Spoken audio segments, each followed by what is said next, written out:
مجھے یہ لگتا ہے کہ ان تمام محسنوں میں سب سے بڑا احسان ہمارے دادا کا ہے، وہ علی ظہیر صاحب کا۔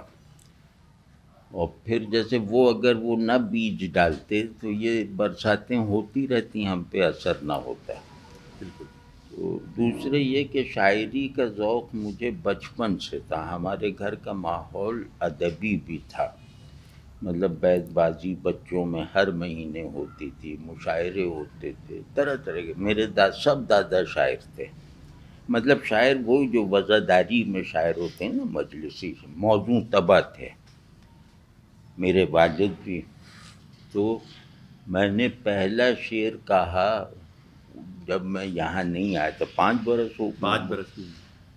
تو وہ میں یقین سے سمجھتا تھا کہ یہ میرا شعر ہے، کہ دل ناداں تجھے ہوا کیا ہے، آخر اس درد کی دوا کیا ہے۔